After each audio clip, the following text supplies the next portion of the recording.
pledge allegiance To the flag of the United States of America and to the republic for which it stands, one nation, under God, indivisible, with liberty and justice for all. Good evening. I call the July 9th, 2026 Selectmen's Meeting to order. First item of business is the election of the chairman. Do I have a nomination for chairman? I nominate Phil Devlin. Second. Okay. Any other nominations? Okay, I see none. All those in favor of Phil Devlin as chairman? I think I can vote for this. There we go. That was easy. That is it. I'm going to turn it over to you now. All right, give me the gavel. You had your moment of glory. Thank you. Thanks, Kristen. Good job. Good job. Well done. The second item on the agenda is the election of the select board chair, so the floor is open for nominations for vice chair. I nominate Nate Sessions. Second. No other nominations. Then motion's been made and seconded to nominate Nate as vice chair. All in favor? 5-0. Congratulations. Congratulations, Nate. It's like a rerun of last year. Next item, any adjustments to the agenda? Just one. It's just approval to purchase plastic culverts, which is over the $10,000 threshold for certainly select board approval. The Public Works Director did price out 3 different companies.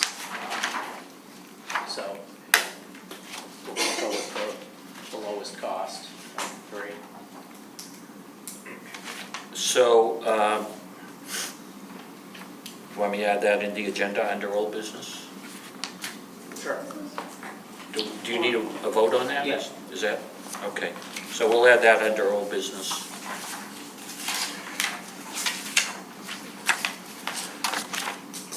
And then the other adjustment is to remove an item from the agenda, which is under new business, letter C. C, because we're unable to do that without town meeting approval. I double checked it with legal. So that's something that will be queued up for the next town meeting? Yeah. Okay.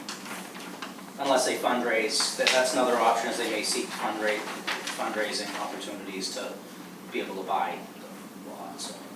Okay. Okay. Next item on the agenda is the town manager's report.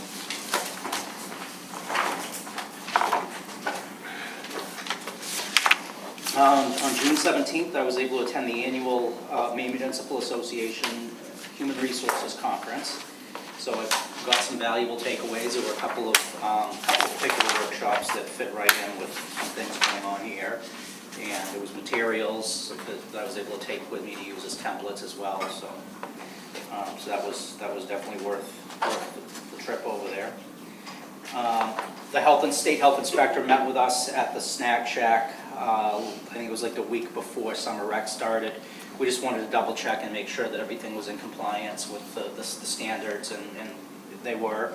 The health inspector was happy with what he saw. Some of the reason also was because I had heard that snack shacks weren't needing to be licensed through the state, so that was another reason that he came over just to check and see what we had.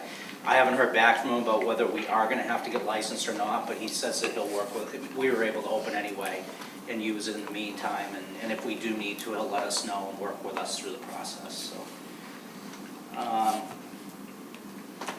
we have an intern that, or GP-COG has an intern that is working with them this summer, who has been assigned, one of his assignments has been working with us on our comprehensive plan. He has been in the office on Mondays, sometimes Mondays and Tuesdays, and we had an opportunity to have a meeting with Daryl earlier this week to talk about downtown revitalization, economic growth and development type of initiatives. So, so he's in touch with Daryl on whatever he can do to assist Daryl as well. Lewis Hill Road, I know that there were some complaints about the quality of the paving job that was done on Lewis Hill Road. We were able to get in touch with some new management at Pike Industries who was very responsive. They came right out, met with the Public Works Director, and we will be getting warranty work out of for that project. So they'll be coming out to, if they haven't already, it may have been this week, I can't remember what he told me, but what was it, Monday they were, yeah, so they've come back to take care of the, under warranty. Is it Lewis Road? Lewis Road, yep.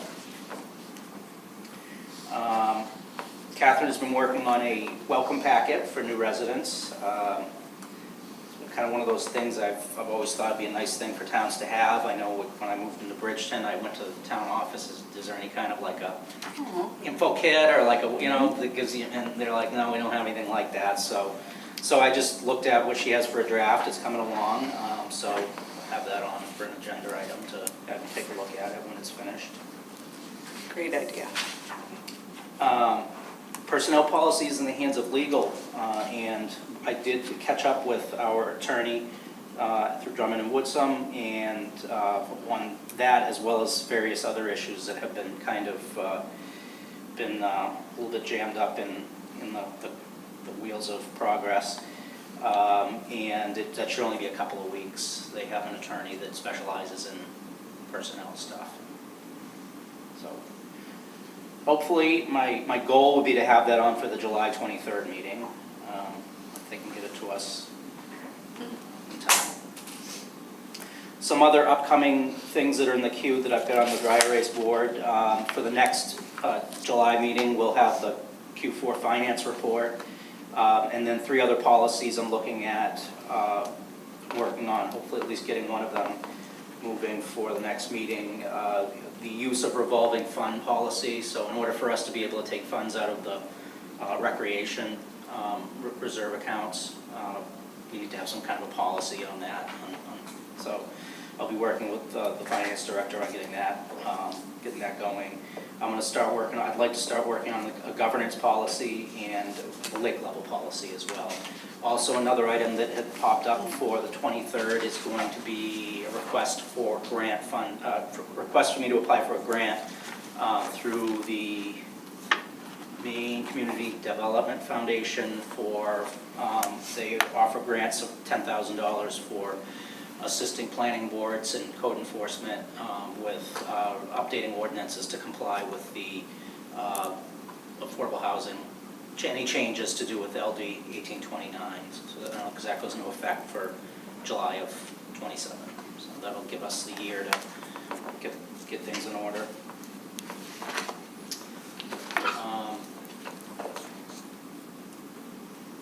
I think that's it. Any questions? Questions for the town manager? All good? Thank you. Vacation time? Taking some more to come? Yeah, I'm Okay. taking a whole day. So I'll try to, I don't know that I don't feel comfortable doing a full week, just because of, I've done a long weekend and seen what the email looks like when I come back. But I'm trying to do some Fridays and Mondays over the course of the next Oh, that's Good. month, so, yeah. Good. Don't want We'll- you getting burnt out. We'll be checking on that to be sure that Okay. occurs according to plan.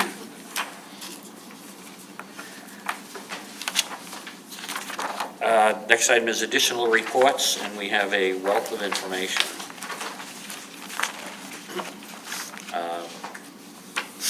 Which we usually don't go through in detail. But certainly maybe John can answer any questions. I know there's a couple of reports on speed compliance, so this comes out of that software that we bought, and it would be something that if we go forward with the Public Safety Committee, would be utilized by them, By the public safety. by the Public Safety Committee. But certainly for the board, it's something for the board members to review and ask questions that they may have about whether, and if there's additional data that they could request. the future. So it's just a first pass, I guess, at starting to provide some detailed information.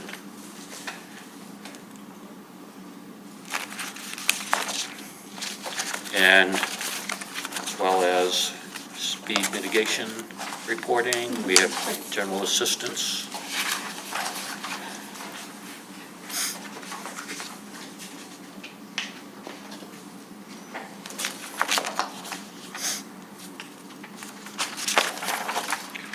And code enforcement.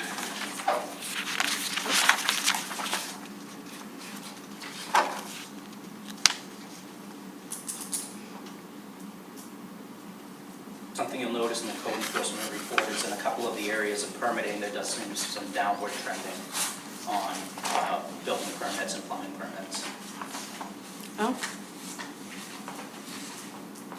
in the year-to-date numbers. Yep. Mhm.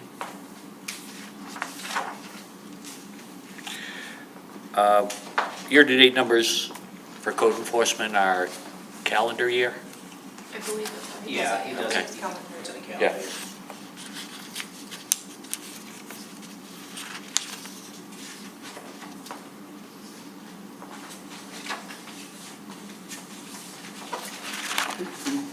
And animal control?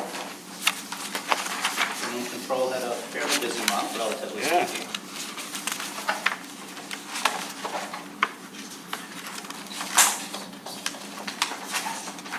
That's almost double about what she normally does for the month. Usually about half dozen animal complaints. I think, is it just about a year she's been doing this? Yeah, I would say about a Roughly. year, yeah, Okay. it was when Brad was here, right? Yeah. Well, give her at least my compliments on her presentation of the data. I mean, it's very thorough. Thank you for the compliments of how I perform at our report. oh, that's not how you get it. No, she gives me very, very, very overly detailed things that I didn't really think. Well, John, give the compliments to whoever is entitled to receive. Something you'll notice in the clerk's report is the Boston Post and Kane recipient. It's going to be awarded on July 16th at 2 o'clock if somebody from the select board's Yep, available. okay. That's awesome. 96 years young. I know. Wow. Still drives and lives alone. Oh my gosh. Is that okay? Yeah. Okay. You should meet her, she's full of it. She's wonderful. It's great.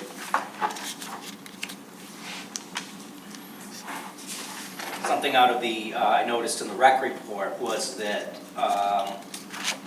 they had a really good turnout for the parent night before summer rec started. So that's good to see that parents came out. How Oh, many that's good. kids do we have in summer rec this year? We have a total of 76 that are enrolled. So we're down from last year a little bit. We are, yeah.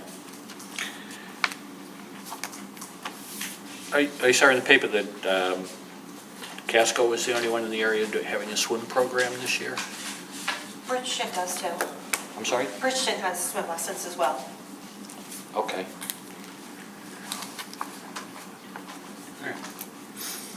Brown-tail moth situation's all been taken care of down there finally? No more issues? Because, and Al had been monitoring it after we were starting to get additional complaints. Yep.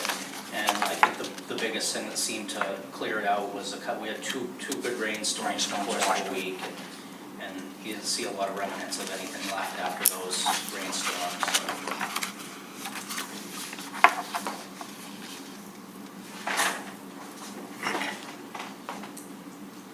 I'm going to be here for the Boston Kane presentation if, I just put it in the calendar.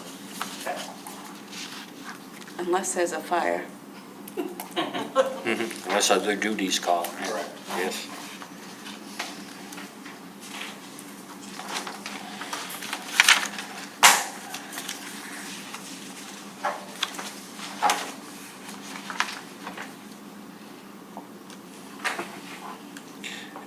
Just skipping ahead to Harbor Masters, looks like there's work to be done.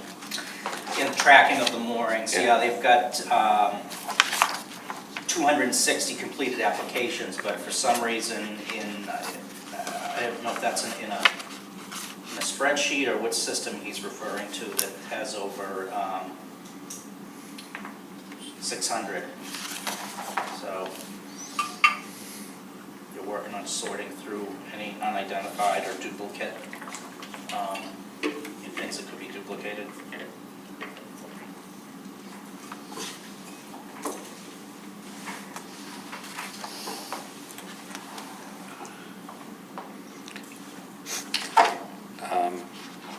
Is there a question as to how much effort this is going to take him and how many hours he works? He's assisted by Megan in the clerk's office, so Okay. she's able to help him with at least the administrative side of things with,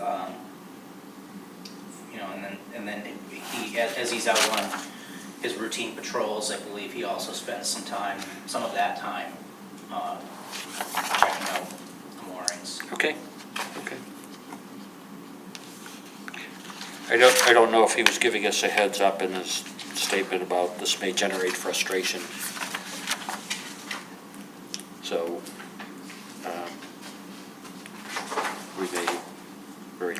we may very possibly hear from residents. That have been flying under the radar with moorings that haven't been registered.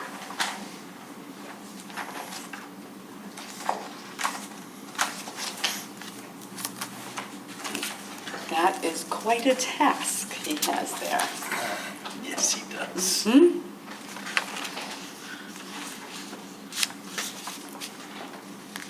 Been an uptick in, if you notice on the fire and rescue report, an uptick in call volume over the month of June. Lots of rescue calls. Yeah.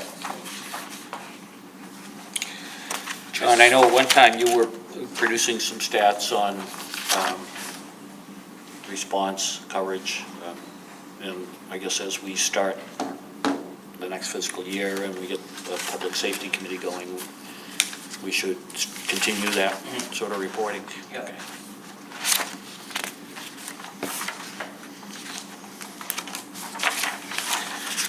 Any questions on any of the No, good report. detailed department reports?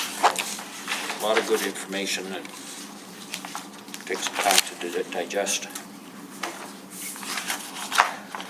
No other questions for John?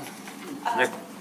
Was there an update on the engine brake or the jet ski usage on Crystal? Yeah, I met with the harbor master last week, and he was going to make efforts to, he was already aware of that, and he was going to patrol on Crystal Lake. He is able to, he's not able to enforce, but what he can do is take down their registration number. And he said in the past, the warden service has issued summonses based on his report. Okay. I notified the warden service as well.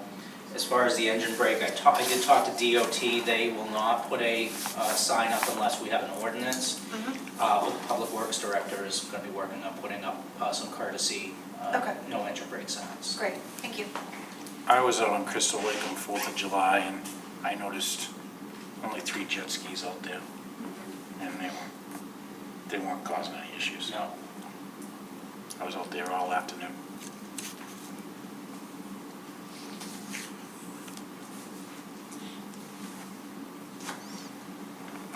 Did any of the women who came in to make the complaint, have they gotten in touch with you in regards to the procedure of banning jet skis on? No, they asked me if I had any update. They had come back to me, because they originally brought it to my attention, and I said I would bring it up at the select board meeting, what the next steps there were. So it sounds like I can let them know that the harbor master will be out patrolling, looking, and if he sees something, he'll write it down and provide it over to the warden service. warden service. Yeah. Yep. But I thought they were looking into banning them. Did they want the information on how to, that procedure? Because They want basically to know what that. our next steps were from the select board. Okay. So short-term, sort of short-term, long-term. So Yep. short-term, it sounds like In-house enforcement. Yep. we'll have try and have a little better coverage and enforcement procedure, but I think the question in the long term was that procedure for banning them from the lake, which is a state procedure that would have to be initiated By the citizens. via citizen request. So that might be something we can talk a little bit more at the next meeting, the long term. We also could put in another no wake buoy. There's 2 out there now. Possibly look at putting another one out further near the dam, out that way, in that cove.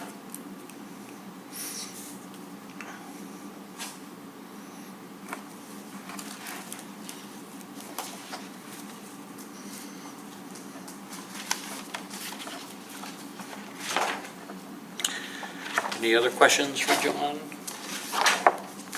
If not, external agency entity reports. I don't think we have anything this week.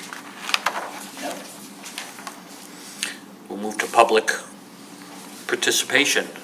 So if there are any topics that the public would like to discuss that are not on the agenda, seeing none.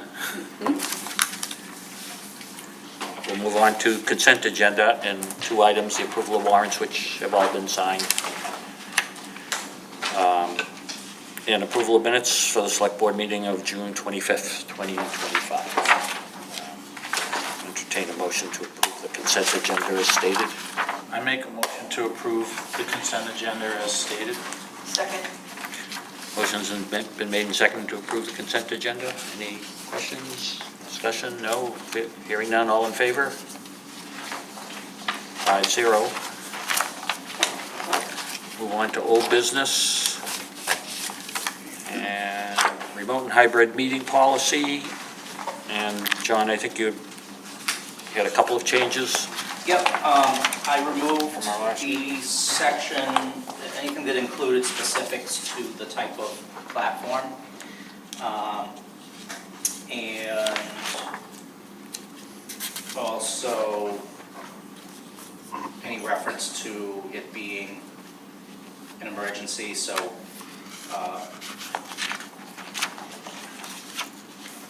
in that language, that's in section 3. I think section 2 had some definitions of specific platforms. So section 3's been kind of scaled back a little bit to remove anything to do with it being emergency. And then there was another section I removed that said that the preferred platform was go-to meeting. So that was the only other, I can't remember where that was. It was a little further down, but that's been removed.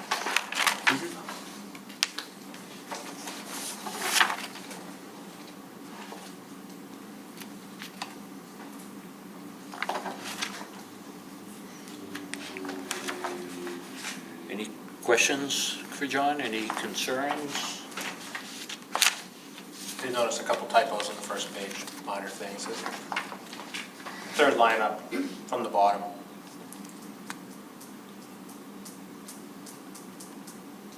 As soon as possible. Let's just say Oh, yeah. for practical.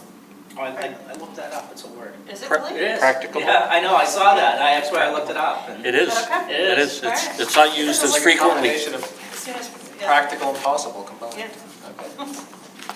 I was gonna change it, but then I double checked and I'm like, oh, Yeah. okay. No, it's, Well, there's missing a period earlier in the sentence. Oh, it is? Yeah. That same line there. In-person meeting, right?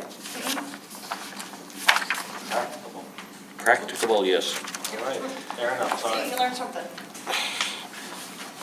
Do we need a Not to be confused make a with motion to practical. approve this?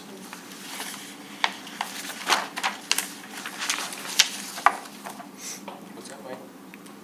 If there aren't any other questions for John, entertain a motion to approve the remote and hybrid meeting policy as shown. I make a motion to approve the remote and hybrid meeting policy pursuant to. Submitted, yep. Sorry. Second. Motion's been made and seconded to approve the remote and hybrid meeting policy as submitted. All in favor? 5-0.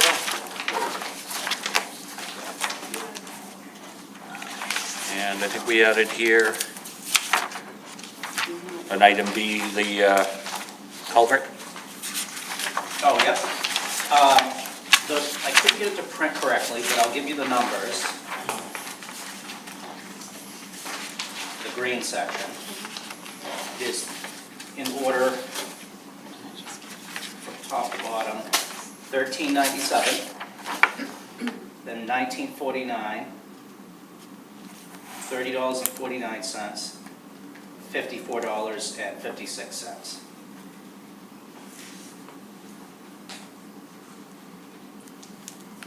So that's Portland Plastic, and that's the lowest, Like they beat the price on every size. looks like it, yeah.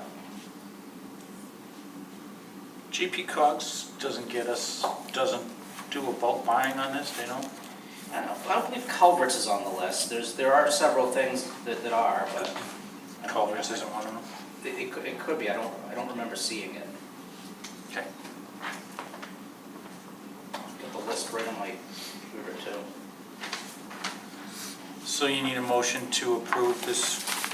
Yes, per the purchasing policy, because it's over 10,000. Doesn't need formal bid, but it's,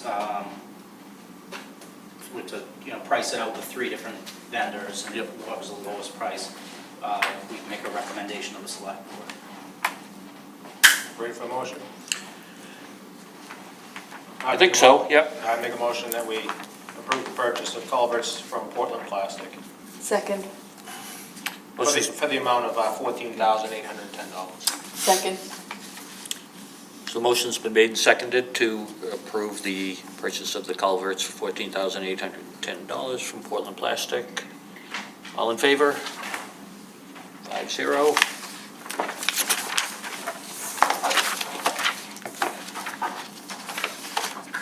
Moving on to new business. Is the first item what we've done? I think that's what the Yeah. intent was with Yeah. that, yeah. So we have. Unless there's any other organizational items that you can think of at the beginning of the new fiscal year for the board. All appointments that were necessary have been made, or those were the signatures for the certifications that we've done? Fees are set. Fees are set? Holiday calendars is done. A separate item on here is the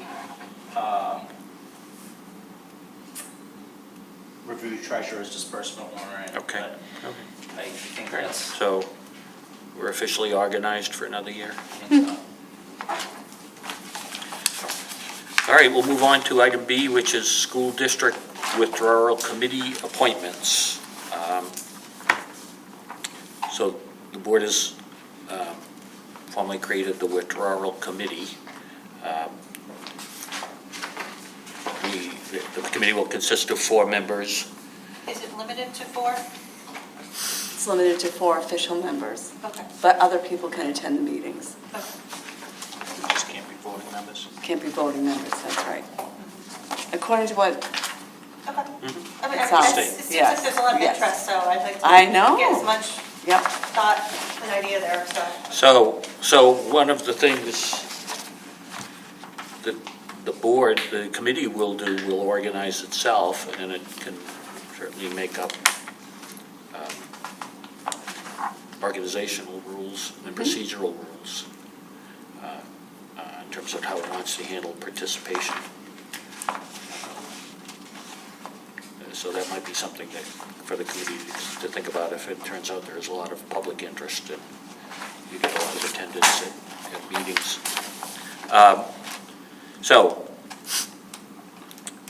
The school district will appoint 1 member. I don't know that that's been done yet officially. We haven't heard anything, right? No, but they are able to, the chair of the school board, as well as Mark Curran, are planning to be here on the 23rd, which is your next select board meeting. Okay. A little bit before the meeting to have the first official, because they got their letter as well with the timeline, and they have, so many days to hold the first official meeting as well, so. What time do you think, Deb, would be? Well, I guess it depends who else Yeah, yeah. is not, is So on we'll- it, right? Right. Yeah, so, 6 applications here. I know. That's good. So just to sort of restate what our job is for tonight, we have to appoint 2 members from the public and 1 member from the board. And so my suggestion is we do the public members first. And they have, it was a school board meeting Monday night, so I believe that's where they'll be officially appointing their. Representative? Yeah. Okay. Okay, and you did say there's a timeline for how soon the first meeting, Oh, yeah. It's There's supposed to all take kinds of Timelines, yeah. so that puts some pressure on us to do our job tonight to appoint 2 members. So having said that, and I'll probably in more of a long-winded way than necessary, everybody, board has the request for appointment. And we have some members in attendance. Do we want them to speak? Because I bet they would. Maybe they wouldn't. So we will not force anyone to speak, but certainly as, under this agenda item, that anyone who would like to can have as much time, I think, as they would like. So we'll just make that offer to anyone. I mean, personally, I'd like to continue with what I started. So, I mean, Can we ask them questions? If the board is, I just look feels that's appropriate, we can. I was just- The only thing I would caution you is we just, we'll have to be a little careful just to be sure that everyone has the same opportunity in terms of how we ask the questions and the kind of questions we ask. So having said that, yes, go ahead and ask your question. No, I was going through the applications, and one of my concerns was, we have the 6, and I believe, Amy, you have at least 1 child in the school system? I do, yeah. Yeah. And that's something that I think is valuable, having somebody on the board that has a child in the school system. That's all I'd like to say. That's my opinion. She's the only one. That's all, yeah. I didn't see anybody else that. I just have a general question for any of the candidates who would like to respond. I'm concerned about how much time, I think this is going to require some significant time. And there are some deadlines, I mean, there are some timeframes that say that things have to happen pretty quickly. So one of the concerns would be the availability to be able to attend the meetings. And I just don't know how much flexibility there's going to be and how those will get scheduled. So I would just want to be sure that whoever we appoint feels comfortable. I do see some comments, you know, in some cases.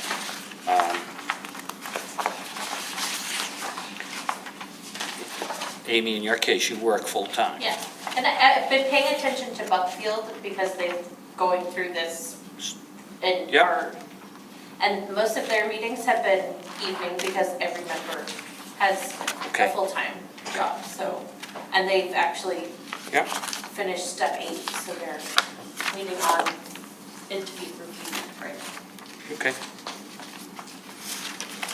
The first one looks like, if you look at the order, the first one looks like there might be some limited. Yeah, limited. Yeah. Yes. Availability. Yes.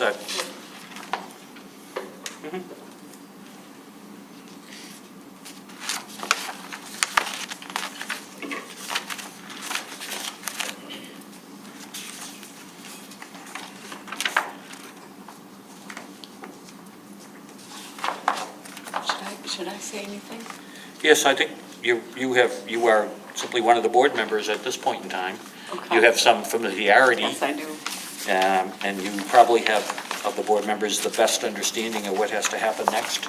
I would just like to say that 3 of the applicants that were on the HEOC, Amy, Andrea, and Dale, were extremely valuable members of that committee.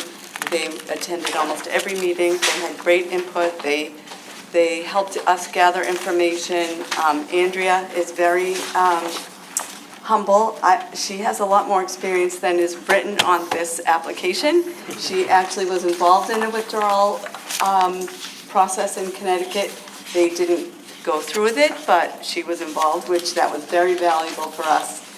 Then there is Kim, who has been involved in a lot of what's going on with the whole school thing, including the building committee. He attended a lot of our meetings as well, so I just want to say thank you to all of you for your participation and for wanting to continue. I think it's wonderful. I would take all of you in a second, but I know we can't do that. I would like to be sure that the board has the same understanding of what to expect out of the committee. I think we had talked, my understanding was that the analysis to decide whether or not it makes sense to withdraw is the first step in the process that the withdrawal committee will have to do. Is that the understanding of? When you read through this, there may be some things we have to discuss, what comes first, chicken or egg, because this talks about the responsibility of the withdrawal committee of coming up with an agreement, and there's something here about 90 days. And I don't know that we'd be ready to do that. So I think the first meeting will be interesting, let me just say.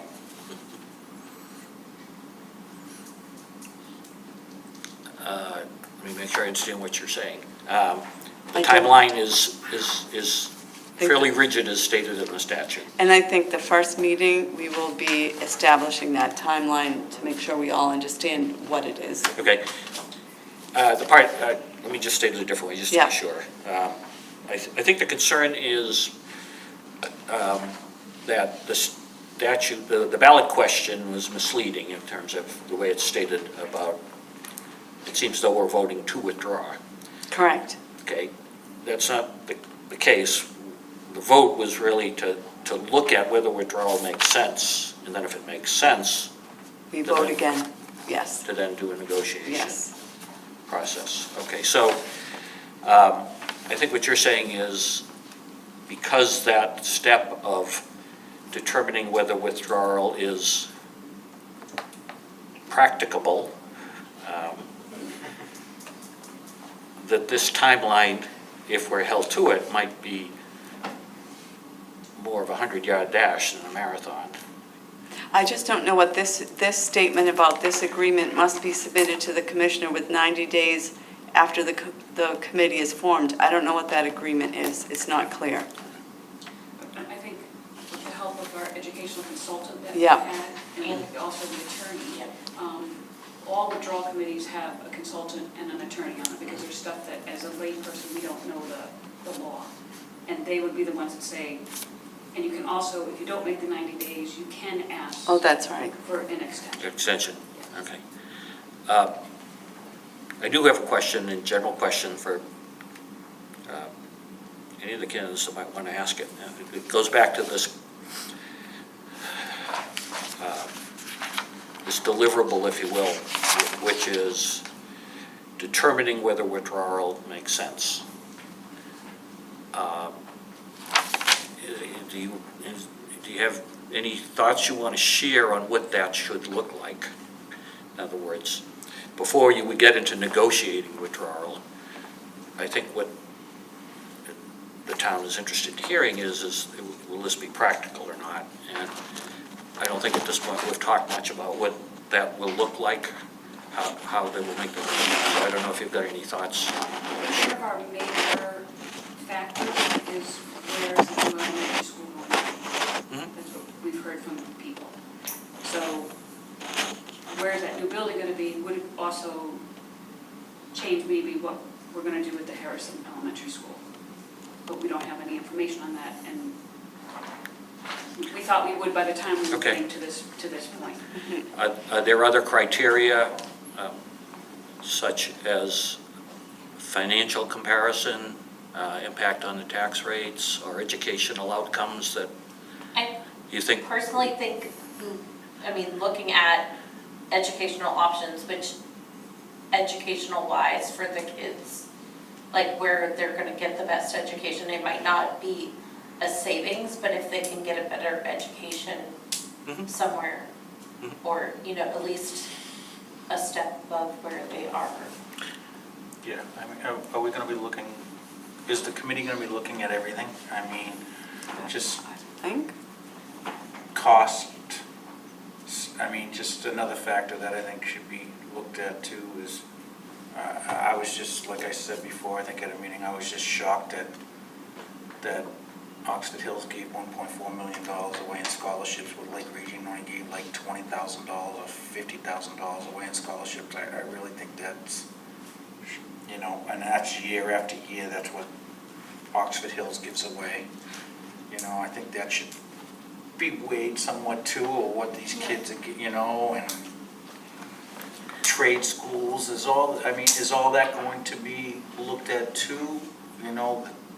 The education that these kids are getting, and how Oxford Hills also has the community college right there.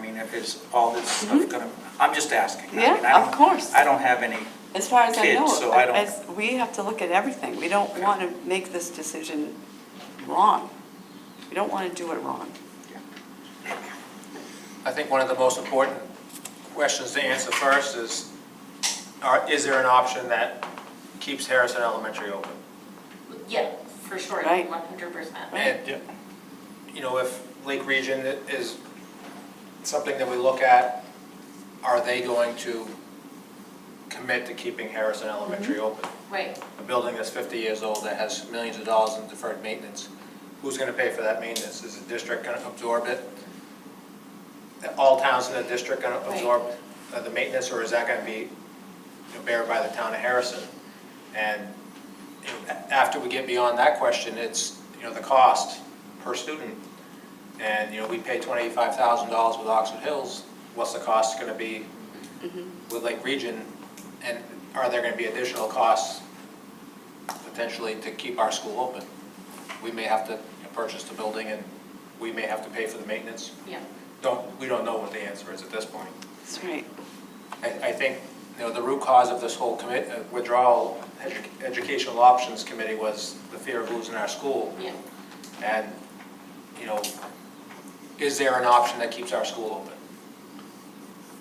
I think that's the primary question to be answered, and then the costs with each option are nearly as important. And then we do have to, if we keep the elementary school open, then you do have to find a district, you have to go into a 10-year contract with that district to keep your kids. So if we separated from Region 17, but we could do a contract with them that they will take our middle school and high school kids, but it has to be a 10-year agreement. So you have to find, will 61 take us, or will we stay, or our elementary school, our middle school, high school kids stay with Region 17? So are you referring to an option where we were to operate our own elementary school? That's one of the options that we reviewed when we did it in the other committee.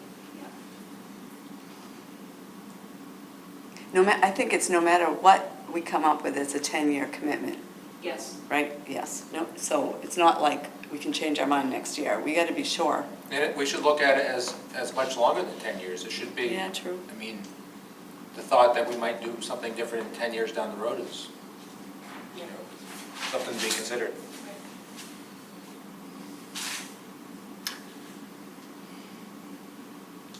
Question for the board, does the board think there's a need to get together once the committee is formed to make sure there's an agreement as to how to do this, for lack of a better term, evaluation of the options?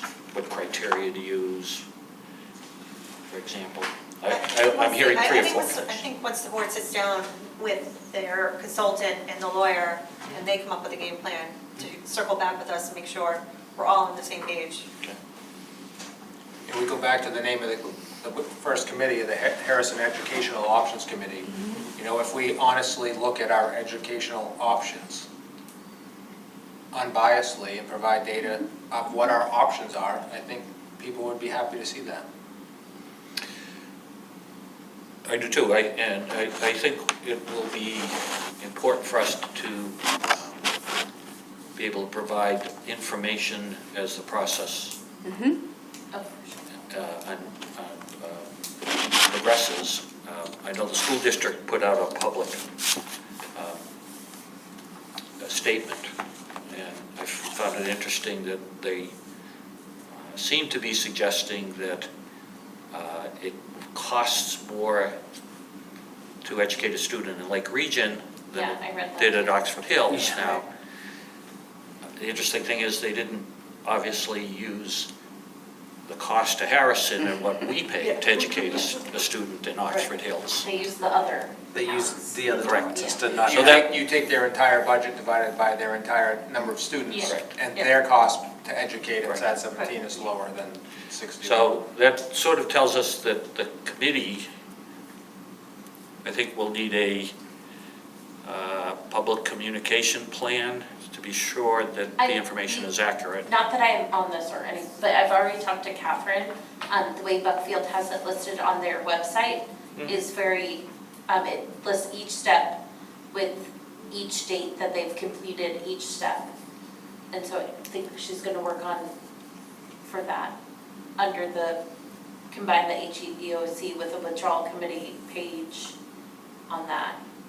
Okay. I don't- Also understand, we can stop anytime. The state says if we get into the halfway, we're like, this doesn't make any sense for us to do this because something else came up, or whatever. We're not married once we start this committee that we have to continue. Mike had mentioned trade school, you know, the vocational schools that the two schools offer, they vary. That's to be considered, and also the sports program, you know, a Class A school and a Class B school is to be considered. Those things are, you know, important to certain people. Absolutely, absolutely. Again, general question for the applicants. Do you feel comfortable with what you have for consulting services available? Kim, do you mind, I got a message from people watching online that they can't hear you guys in the audience going up there. I'm sorry. We're not gonna put you up, but they just can't, they know you're talking, but they What can't was the hear. question? You feel comfortable with your So resources? we've had some resources Yeah. that you've been using up to this point in time. And the question is whether those resources are adequate for some of what we're talking about here. Connie and Dan both said the number that we gave on election day was the number financially wise that they estimated at. Yeah, I think my question more is Connie have the financial background to do some of the analysis we're talking about? Or do you need, or is there a need for She's someone else? was working with the Brownfield group. I noticed that on their, watching their videos. So I think she has the background to do it. Okay.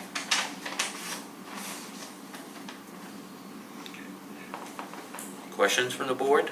I think our options are to Thank you.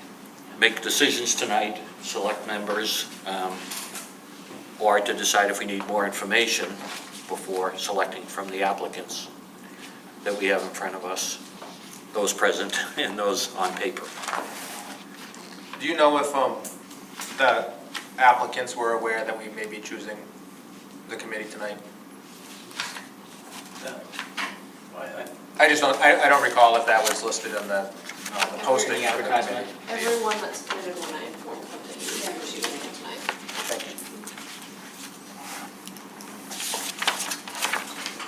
you. John, a quick question going forward, just to be sure we have all of our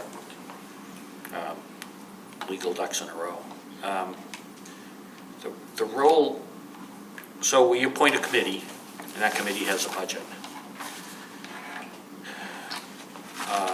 Is there any limitations on the use of town resources, municipal resources during this process? People on staff, for example? Okay.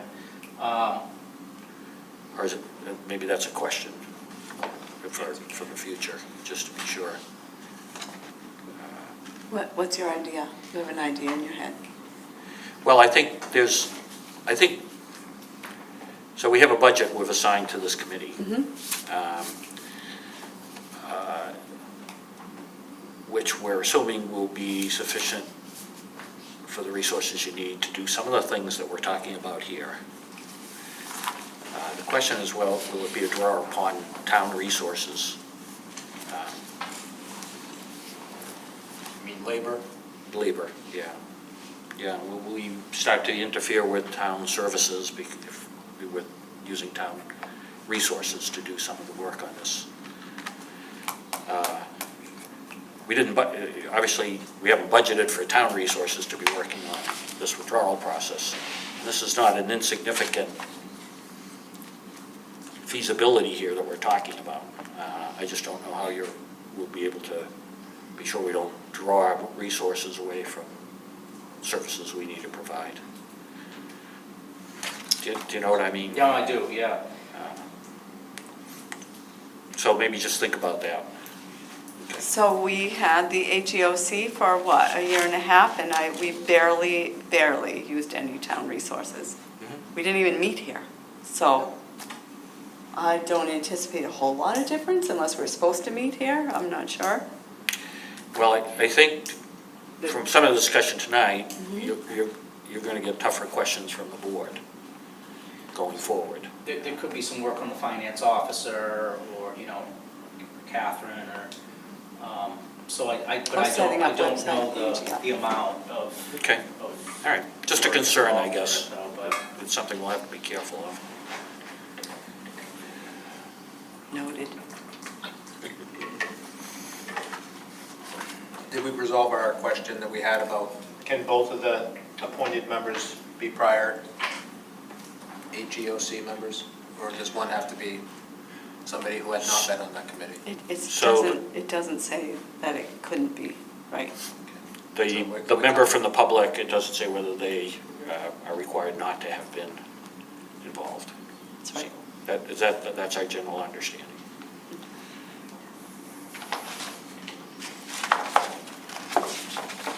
Mr. Chair? Another applicant is also in the room. Yeah, I was going to ask if Kim would like to speak. You certainly can as an applicant. I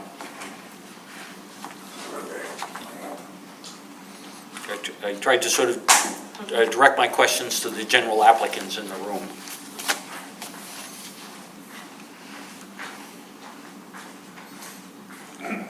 Yeah, I'm Kim Reynolds, and like I said, I was surprised I got selected on the building committee, because I just wanted to figure out how the process worked, basically. And I've learned a whole lot about schools, because I didn't realize there's a pre-K program. Basically, and that's a federal program, but the new schools make allowances to continue that program in the building itself. In other words, they take pre-K, is that? pre-K, they take all the way infants Yeah. to kindergarten, depending upon if you qualify for the program. So I didn't realize that's another part of having an elementary school. I mean, we don't have to have that program, but I'm just, there's a whole lot that goes on, and then again, I think we also need to take a look at our middle school and our high school. All we seem to me, we're too much focused on the elementary school. Because, from my perspective, I think, again, I may be biased, but I think Oxford Hills offers more than Lake Region offers than the high school. But again, I don't have any students in there, but I mean, I've just learned what I've been here for the past 8 years. But and again, I just want to do what's best for Harrison. I'm not, and again, I volunteer on the elementary building committee just to figure out how the systems work up in Maine. You know, I've learned a whole lot about how the school board works and that. You know, I have a lot of now background of how, you know, how the school districts run too as well, so. Ted, quick question, Kim? Let me see if I can word this correctly. So you've obviously put a lot of time in thus far as on the elementary building committee. That's correct. So should there be a concern that your sort of emotional investment in that process might influence this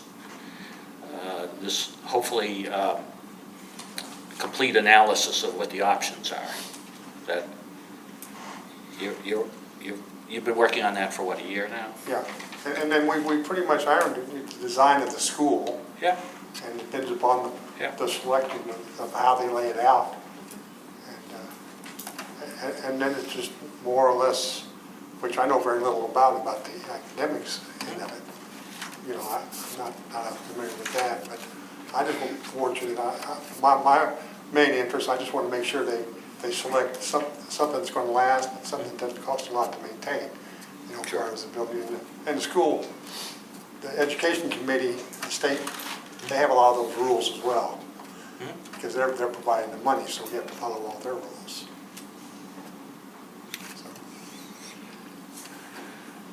Any questions for Kim while we have him away from the camera? Kim, do you have any idea how much longer you'll be on the elementary school building committee? How much longer that's going to go before they decide on what's... No, I don't. I mean, hopefully they'll have the building site select, you know, once they get finalized, you know, from the owners of where it's going to be, that'll be announced. Is there a time frame for that? Approximate time frame on when they may announce the location? It should. There's not really a time frame, but I expect it should be done at least by October. Last time we asked it was May, so, and that was, I understand that a prior location fell apart, Right. so. But, you know, like I said, it depends upon how well they keep it underneath the location, and that's what happened to the other one. The location got out, and then somebody, anyway. Okay, thank you. Thank you. Okay. Thank you, Kim.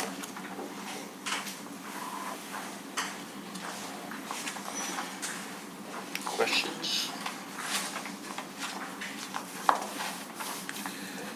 So as I mentioned earlier, I think we have two options. One is we can decide we need more information, in which case we would reschedule this to be addressed at the next meeting. Or if we have enough information and the board members are comfortable, they can make a motion to appoint the two members tonight. I think we should have, I think we should appoint the two members tonight, especially if we're going to have the school committee here before the next meeting. They want to... Well, on the 23rd is what they suggested, so. Yeah. 23rd. so- Is that Which is the next meeting. comfortable? Yes. You comfortable? Okay, I think there's a consensus. We'll appoint the two members tonight. If there aren't any further questions, then I'll entertain a motion to appoint two members individually. One motion to appoint one member, and then a second motion to appoint a second member. We'll vote on both. I'll make a motion that we appoint Amy Gary to the committee. I second that. Motion's been made and seconded. No further questions? If not, all in favor? Amy is appointed. Second member? Motion? Can I do it? Yes, you can. I would like to make a motion that Andrea Lavery be the second member of the withdrawal committee from the public. I second that motion. Motion's been made and seconded to appoint Andrea as the second member. Any questions, discussion? No further? All in favor?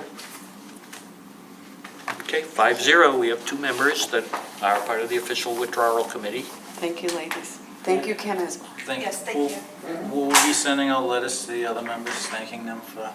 And encouraging them, I think, Yep, hopefully they you can guys still still want come. them to be involved as much as involved possible. into that? So I- Oh, except I'm assuming I'm on it.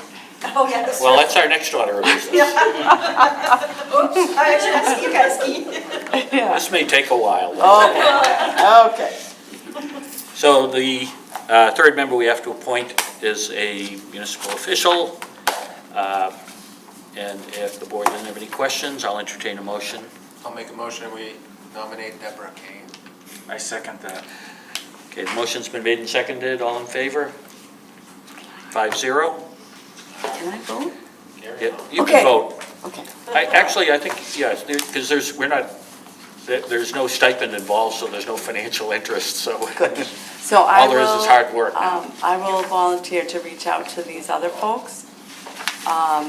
Kim, you're always welcome. We'll let you know when the meetings are, because we know your interest.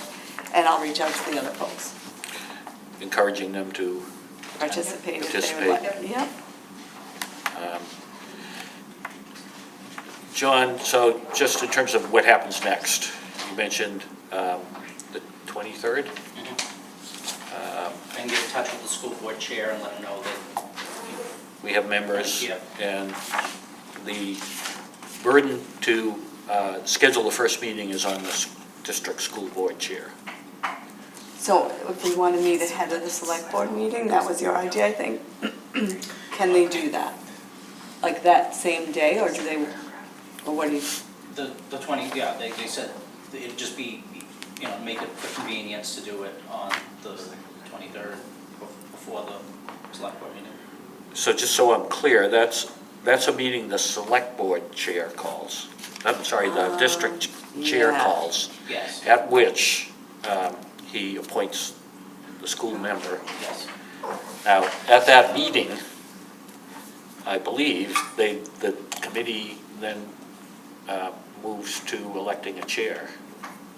So, something to be aware of, that meeting will kind of get things moving fairly quickly. The interesting thing is, it does not sound like it doesn't have to be a meeting. The school board chair can appoint the rep anytime. Well, I think they're doing that on the 13th Oh, okay. for their rep. Okay, good. Yeah. The 23rd would be the next step, which is calling the meeting to, so they would call a meeting, Yes. which will be here. 5 o'clock? If that works for them? Check with them. 5 o'clock on, The 23rd? yeah. If not, let us know, John. We'll, yeah. Okay.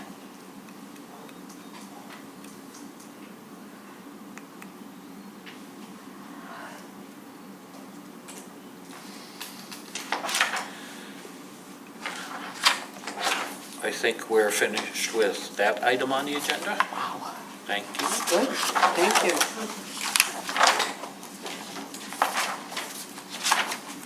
Move on to the next item, annual planning workshop. The second meeting of August works for GPCOG. They said they're 99% sure that they can have somebody here. If we want to go with that as a workshop. The 27th, I will not be here. Then, Do we have any other options?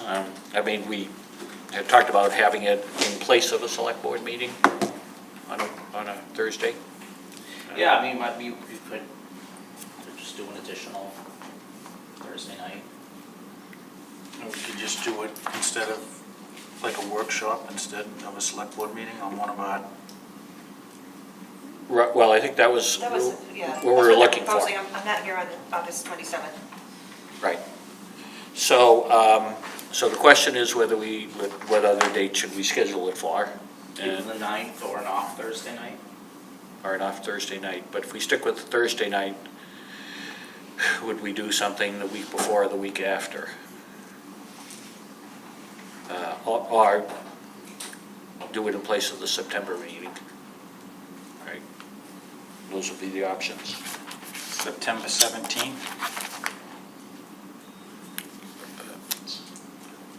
Is that that's an off week, isn't it, the 17th? Or the 24th then? So, What month were you? September? September, yeah. so if we push it to September, Yeah, that's fine, that's fine. we're still 2 months ahead of last year's schedules.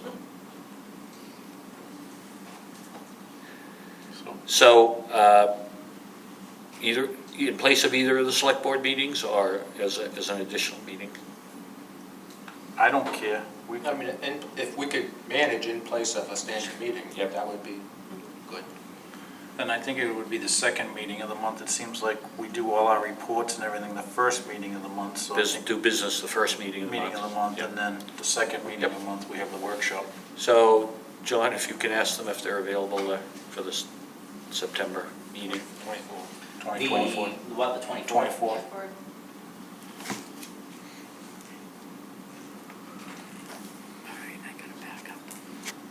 In August, we'll plan to have some little preliminary discussion and just be sure we're prepared for the kind of things we want to have given some thought to in preparation for the meeting. Okay, so no further action on that. We'll wait to hear back. Next item on the agenda, trash junk coupons for a transfer station. Who wants to speak to this one?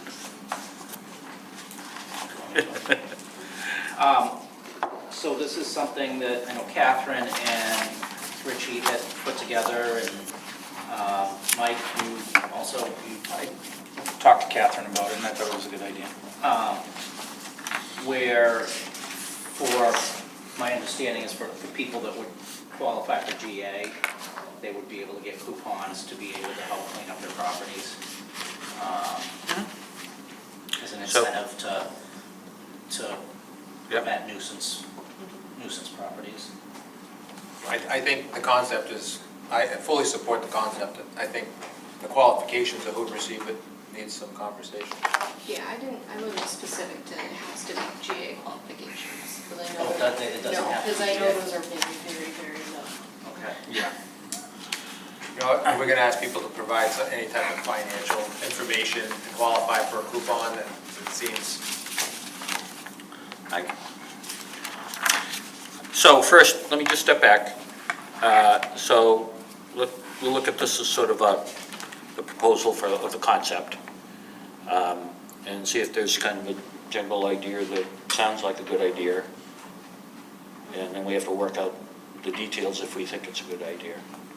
Do we think it's a good idea? I think Can it's someone give a little more detail of like what's included or how someone would come about to get this? Just high level, without any specifics. So stepping back, was there something that drove this, or did we just notice that there are people who perhaps need some help getting rid of trash that right now are struggling with the financial burden of doing that? Is that the idea? I think Catherine started first for GA, but then Yep. what took place is, and I've seen it with code too, is that we do have quite a few properties in town that have, gone into disarray. And I think this would be a good tool for code enforcement also to say, if they do get a complaint about a property, they can say, listen, town's willing to work with you, we're willing to here's a coupon for the free first half ton to help you get started. And, I talked to Catherine also about maybe getting a list of contractors in the area that would be willing to, I know I have a dump trailer, and I know there's other contractors that might be willing to, just for that first half ton, say, okay, I'd be willing to drop off my dump trailer, they could load it, and I could take it to, and I think other contractors in town would also be willing to. We could have a list that, that a revolving list that people could call and say, are you available to, just to help these people. Sure. I'm certain that people leave demolition on their property because they can't afford to take it to the dump. Without a doubt. And it's a way to also to discourage people just to drive down some back road and dump on, vacant properties or whatever. People just get overwhelmed and, besides trying to figure out to pay for food or this or that, it gets overwhelming, or they might not have a vehicle, they might not, and so it's difficult for these people to get to the transfer station on a regular basis, and then it gets so overwhelming that they don't know how to deal with it. And so I think this would be a start. I know in the past, some time ago, since I've lived in Harrison, we used to allow free disposal of a number of items each year, like 4 tires and, other various things. We used to do it in the past, and it was, everybody got it, so. This isn't gonna break the bank, it's not gonna put the transfer station in the negative, so I think it's a good start. And it's showing that the town cares, and we're not just looking to write citations to people, we're willing to work with them, and this is a good start. So let me just kind of offer a comment, because I think what I'm hearing is we could change a little bit of the tone on code enforcement and make it a more proactive function to prevent things falling into violations. And this would be one aspect of that. One aspect of it. Mm-hmm. And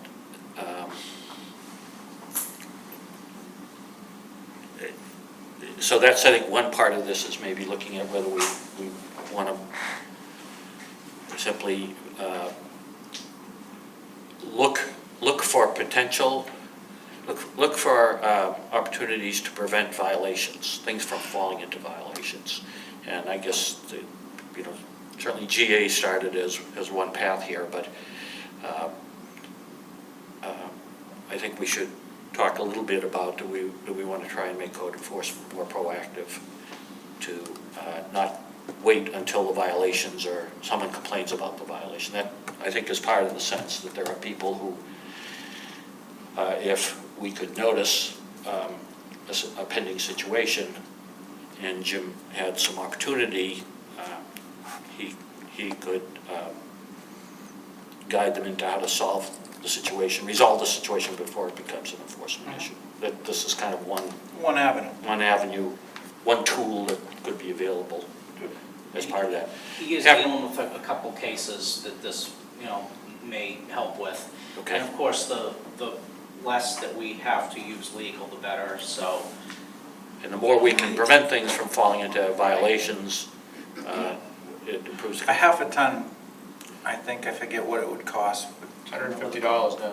What? $150. $150, if it goes into violation and we have to get legal involved, it's gonna Sure. cost thousands of dollars. Okay. And obviously, these people don't have it, then putting a lien on a property and all that, I think this is a start to show that, we're the friendly village. Yeah, do we want to think about maybe limiting how many we give out a year or something, just so it doesn't get out of control in any way?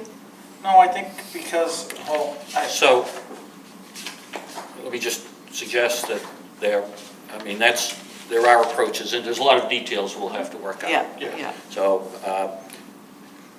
because you could literally budget for this. Yeah. And say that we'll allow up to so much. Now, we start to get into another area that's going to take some more conversation, and this is maybe the planning workshop, which is the whole question of where we make decisions that affect the taxpayers.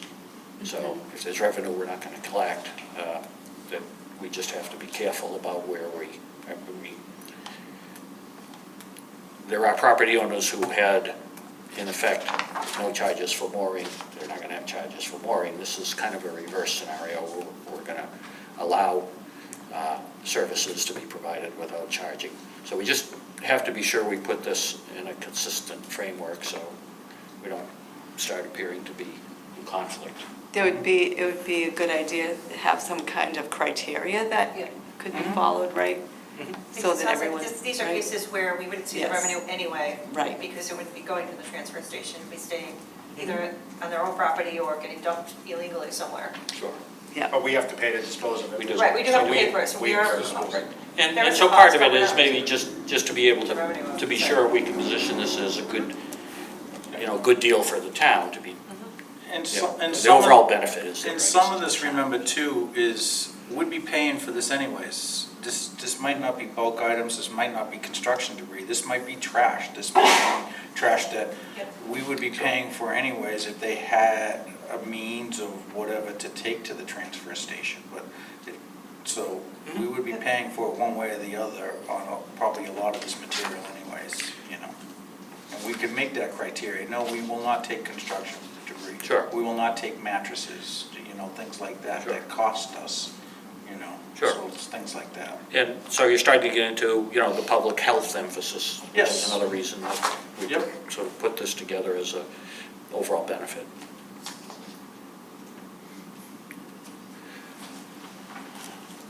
So, there seems to be a sense that there's an interest from the board for putting something in place. I guess the next step would be to put something down on paper that describes the program in a way that we can look, we can generate some feedback. Yeah. So some of the input in the email chain was, that we wouldn't want to accept 50 tie-ins. Yeah, no. right. If you look, there's, There is a proposal here. yeah, that could be obviously altered to, as needed in the last 2 pages of the section.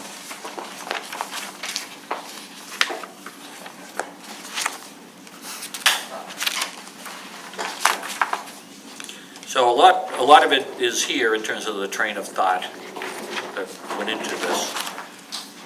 I mean, my suggestion would be for the next meeting, we try and get it on a page or so. And it would make it easier for us to ask questions. I think Yeah, it's a she really does good have it start written here. down right here. Yeah, the last few pages, there's a Yeah. very good start here. She started a lot of it, we Yeah. just need to Yeah. review it. Yeah. Yep. So, you're ahead of the game. I try. So we should use the last couple of pages to generate questions between now and the next meeting. Yeah, this is great. And it would, become a formal document that we would use. And we could then vote on whether we want to go forward with it. Something else that, I know it's a little bit unrelated to this, but it's also that other towns do it, that's something that we should look at, is hazardous waste collection once a year. Other towns do it, we are in the Lakes region, we are trying to protect our lakes and everything, and it's something that we should look into. I know Norway Parish Solid Waste has a huge hazardous waste collection once a year. Once a year, and I think we should be looking into that. And they take anything. Yeah. Yeah. Basically, a You company hire- comes, oh, you yes, hire, yes, you hire a hire company like company, Clean yeah. Harbors or something, they come in, they have everything there. You do it on a Saturday or a Sunday, and basically anybody can bring in whatever, and basically, the company takes everything away and they charge the town. Norway one is regional. Do the people pay a fee? It's just Norway and Paris No? that use that some Okay. transfer station. But you're getting it out of, I just know they have a program getting it that's from people currently in disposing use. it illegally. Okay. That's what you're trying, and that's what we're protecting. Right. So the other suggestion while we're on this general topic was whether we should schedule a hazardous waste day, whether we need to or not. I can check around and see what other Okay. towns do, and Yeah. maybe there's a town that could go in with us on it or something. Yeah, maybe Waterford Good would be idea. interested in Yeah. dealing with us, we're all talking about the same. When I was in Clinton, the towns in that area all kind of came together. And I think it was actually organized by KB Cog that sort of set it up. Yeah. So I can look into what our options are for that type of a program. Yeah, I talked to Jack too, because Jack used to work for Clean Harbors, who, when I was in Massachusetts, they did the collections for the town I was in. They did the yearly collection.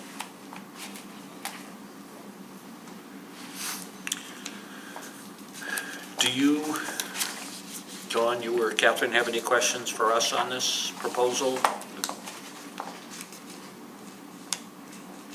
You have a sense of, I think, what the board is interested in? Yep. Okay, so I'll let you revise for Yep. us. Go ahead. After reading this two-page proposal, Yep. pretty much answers every question we just had. Yeah. And every concern. Yep.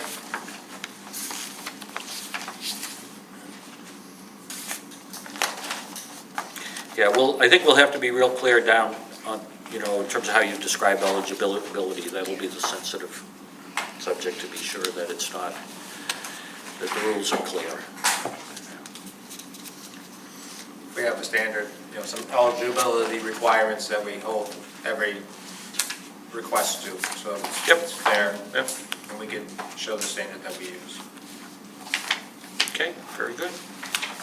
Any other comments, questions on this? No rental properties. No? Thank you. We'll move on to Public Safety Committee.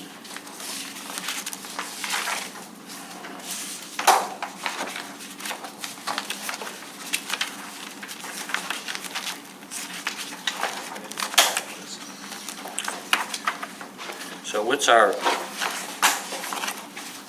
action for tonight on the Public Safety Committee? I guess I was looking maybe more of it as a discussion item to Yep, see yep. what the next steps are that you want Yep. to do. So, the consensus is it's another committee that we think is worth forming, the board wants to form, Public Safety Committee. Yeah. We have all the, I think you had put together a lot of information on it. Yeah, I think in the last packet, there was a Yes. form to walk through of what we wanted it to look like. So the next step would be for us to vote to form a Public Safety Committee with some, I think we'd have to decide what we want it to look like. Correct. What Correct. is they're going to tackle, what they're not Yes. going to touch. yep. Because it can spider out very quickly.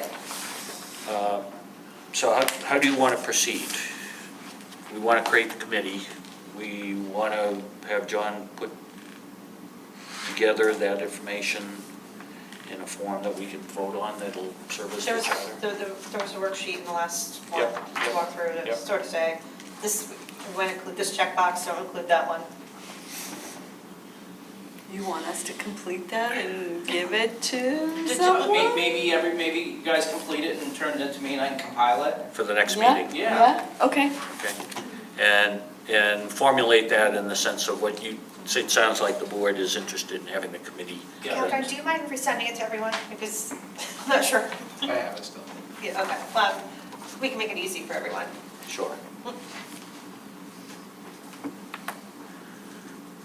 So at the next meeting, I think the agenda item will be, we'll vote to form a Public Safety Committee with a description of what their charter will be. Are we thinking 5 members? That's what it all says here. Yep. It's one of the options. So I can kind of put together a draft of a scope of the committee. Yep. After I look at what the board is thinking based on the questionnaire.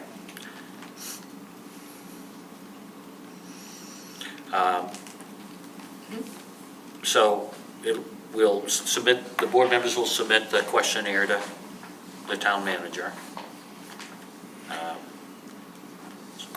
John will compile the results in the form of a proposed recommendation for a Public Safety Committee. You'll have to ask the individual board members if you start to see some conflict in what you think the scope will be. But the goal will be by the next meeting to see if we're all in agreement as to what should be included or not included. Anything that we think should not be included, real quickly, as part of this? So it will include, as a sort of general categories, it's including law enforcement, fire and rescue, emergency management, Ambulance. ambulance, transport, ambulance service. Anything else? No. Is that? Okay, so next we'll kind of review the formal description, hopefully based on a consensus from what you'll hear between now and the next meeting. And then we will have to, at that point, advertise, we'll have something to advertise to solicit members. So, July, so perhaps in August, we'll be ready to have formed a committee and look for members who want to participate as a general timeline. Okay. Any other comments, questions, suggestions? No? Okay. Next item, review treasurer's disbursement warrant. We have the policy. And John, this is just to review the policy? Yeah, it's an annual update that's done at the before on the first meeting of the fiscal year. It was one of our organizational administrative kind of Yeah. things that we need to do every year. Do we make a motion to To approve the policy as, So this just names the members of the board. That's the, that would be the only change from year to year, would be, we just, Yeah, that was the only, I took last year's and the only thing I changed was, well, actually, I didn't have to change any of the names. You did not. So, it was easy this year. Just the date was the only thing that changed. You will have to change at least one next year. before the end of the year. Excuse me? Yeah. If there are any questions for John, I'll entertain a motion to approve the warrant, treasurer's disbursement warrants. I make a motion to approve the treasurer's disbursement warrants policy as written. Second. Second. Motion's been made and seconded to approve the policy as written. All in favor? Another administrative job done. Next item on the agenda is the approval of the Old Mill Tavern liquor license, the renewal of the Old Mill Tavern liquor license.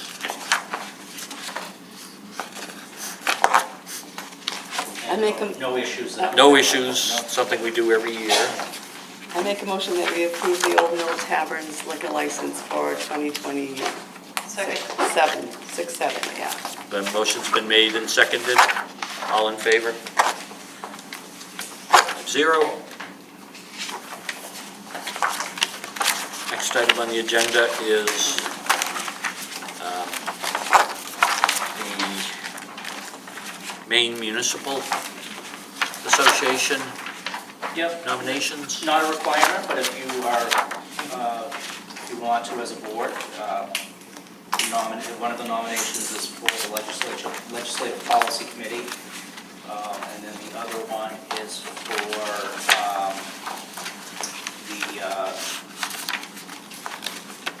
2027 MMA Vice President and Executive Committee members.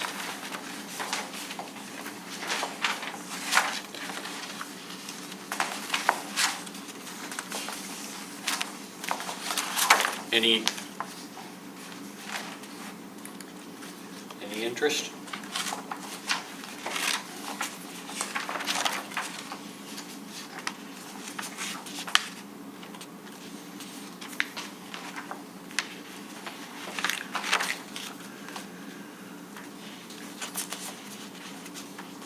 Not hearing any enthusiasm.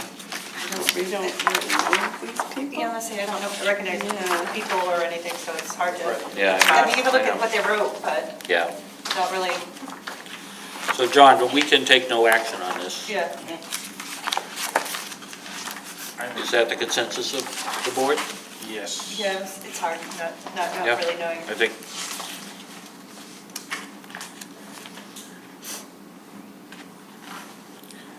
I'm not sure if that's the official terminology. The consensus of the board is to take no action. I don't think we have to formally vote to table it. All right, moving on, parking enforcement is the next item on the agenda. Yeah, so now that we're in the boating season, I'm hearing issues with limited parking at the boat launch, Long Lake boat launch particularly. And it just issues with how people are parking and the fact of vehicles that don't have trailers parking in spots. So we have a couple of options, which, we could go with both or just one of them, but one is in the contract with the sheriff's department, they can enforce local ordinances that include parking violations. I reviewed our parking ordinance, and we do have it in the fee schedule to assess fees on parking violations. So we would need to, the sheriff's department doesn't have ticket books that they would be able to use for our local violations, so we would need to, but this is just something generic that Catherine put together. So we could come up with something like this and get ticket books for the contract deputies to be able to write tickets for, and there is signage that says, I believe it says towaway zone. And that's your other option, is that we can have an agreement with a towing company that will patrol the lot and tow. So if we were to find them, they would have to come into the town office to pay that fine? That will be paid just And like any of our. What would be the administrative tracking on that? Would we reach out? records. What's that? Would we reach out if they don't come in and pay and, like, they just tear up the ticket? What's our follow-up? Or if they choose to fight it? Well, if they choose to fight it, I guess it's appealed to. Appeals board? Appeals board. Okay. Gives the appeals board a little bit more to do. And then, after the appeals board, do they have another option if the appeals board? And what is our option if they don't pay it? Do we take them to court? How does it work with any of our other, That's what I'm asking. if you don't pay a fine or I know we don't assess a lot of fines, but we do assess fees, and so it would be no different than if you don't register your dog or whatever the other different requirements are to pay for I'm just thinking, acquired fees. many of these might be people who are just up for a long weekend or a renter for a week who may not even be in Harrison. They might be coming from Bridgeton or Naples to use our boat launch. And how much tracking or, I'd be interested to know if, through the state of Maine, if, say, because it is a parking violation, it's a registration of a vehicle, does it go to, if they don't pay it or anything, do we send it to the registry of motor vehicles and they can issue them? yeah, That's, these are all questions yeah, that I these think are we need just answers questions, I'm to. just curious. Why write a citation if people are just gonna ignore it and tear it up and then we? Well, there are repercussions if, I've gotten tickets and, well, gone to, the city before. There are repercussions, you will get something in the mail, you can be sent to collections. There's a lot of different repercussions that can happen if you don't pay parking tickets, so. And I guess even if, it is at least a deterrent, I guess, that if word starts getting around that now all of a sudden, we weren't doing anything. Right, yeah. And that's, No, we right. have to do something, so, that's, we can put all the signs we want up, but if people know that they're gonna get away with it, I think right now it does say, I believe it says towaway zone.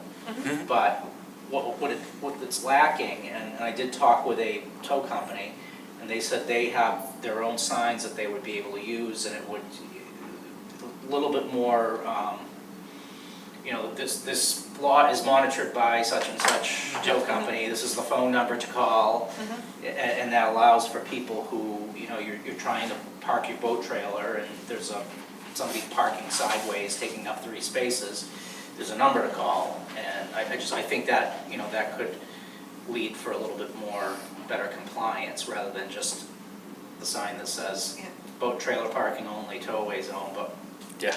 everybody knows, at least people that are familiar with the area, Sure. that there isn't actually any towing going on, so. And same thing with ticketing, I think probably people know, just because there have not been tickets issued, that it's not being, so we do have to do something. What that is, just putting signs up isn't, I don't think is gonna get compliance.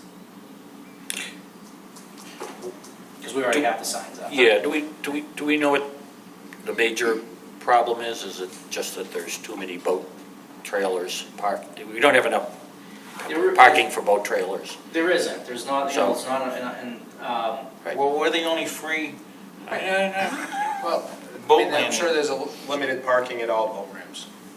Well, others, Naples and everything, they charge, because there is a fee to, we're the only, on Long Lake, we're the only boat ramp that's free, that there is no charge to put your boat in.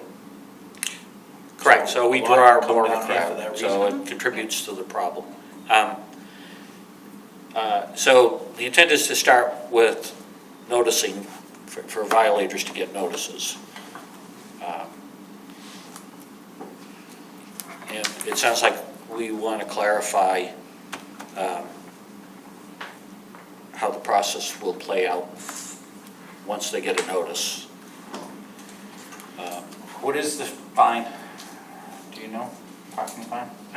off the top of my head, I don't, it's in the fee schedule, it hadn't changed this year, it wasn't one of the ones that Okay. changed.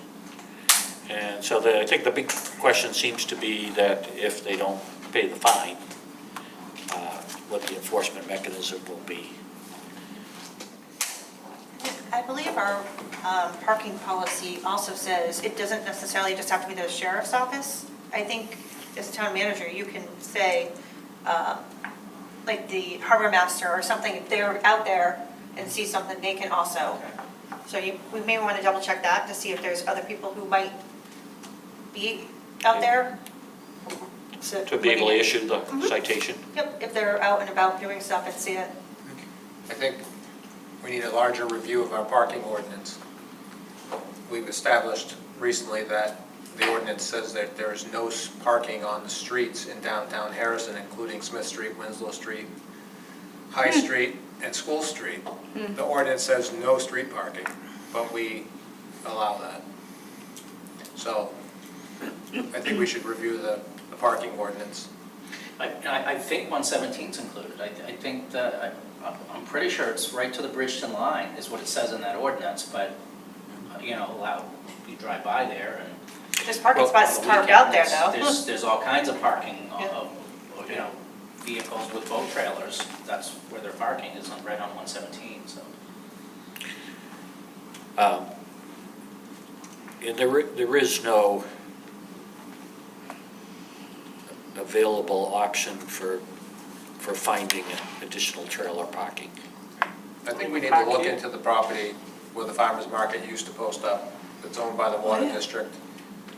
I don't know if it's possible, but that property is flat and it could accommodate probably 20 trucks and trailers if it was, Served as auxiliary parking. and I don't know if that's even possible, but we should look into it. It was something that we were brought up through the comprehensive plan too. It's a short walk to the boat ramp from there.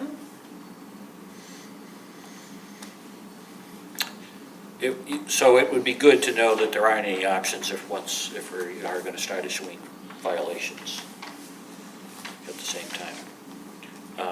So what do we need a little more information for our next meeting? I think we need to make sure that we have, Before we start issuing these? need some more information. Is that the consensus, or are we directing John to start having these issued right now, or do we need? We don't have them right now We have, anyway, yeah, so. and it would, we'd need to say on here too, how to pay the fine. Okay, Yeah, so there's a little more things that have to go on couple there. of more pieces of information regarding if there are any other additional parking options and how we would actually enforce them. And I think your other question was whether someone like the harbor master can also issue the notice. Any other questions for John for No, next this time? is- Thank you for Good. pulling this together. Yeah, it's a start. Mm-hmm. Yeah. Next item on the agenda, crack ceiling bid.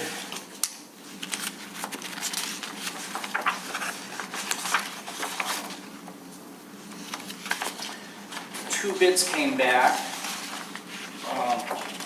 One was from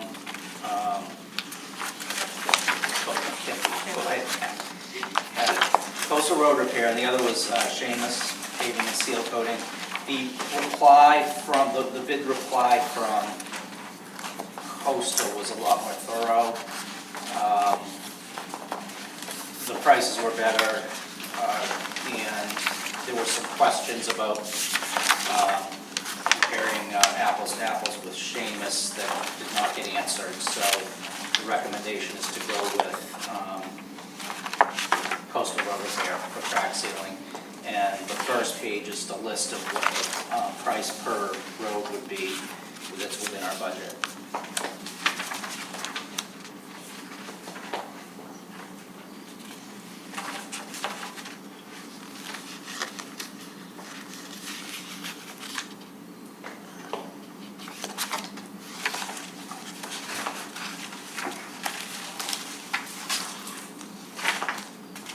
And hopefully this will keep these roads.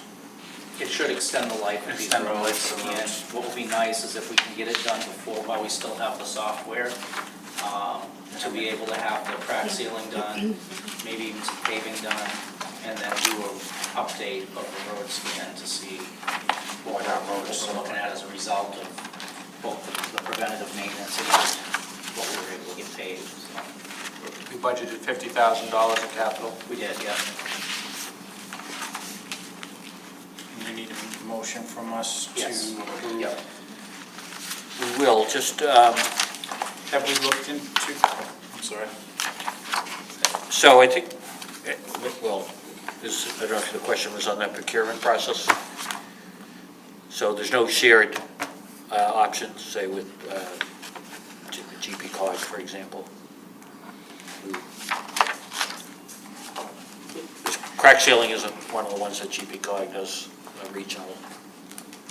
It is, but for whatever reason, the Public Works Director didn't. Okay, I think we just want to be sure that we know that we get a better deal doing this ourselves. And, well, I'm not sure we can do it ourselves. I'm sorry, I just No, meant, that might be the. I meant initiating the contract Oh, ourselves, okay, yep. as opposed to using theirs.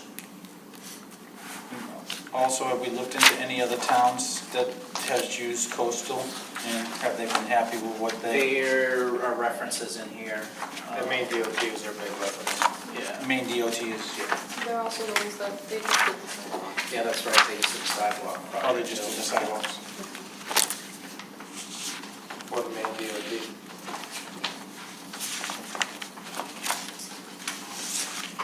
I'm impressed with that sidewalk repair. Nice It job. was very extensive, Very much nice. more than I ever. It's a lot more than I envisioned. thought we were gonna get. Yeah, it's crazy. They did a great job. I think Maine, when we had that walkthrough with Maine DOT, I think they decided to do a lot more looking at how bad the sidewalks were. I was a little nervous, that they started when they did, Yes. Yes, that they weren't gonna. and whether they were going to finish before the weekend, yeah. 100 degrees out. Yeah. But no, they reset curbs, they reset granite and everything else that they weren't, that wasn't supposed to be part of it. I thought it was just gonna be the ADA ramps. And the Yeah. initial description did not look to be that extensive.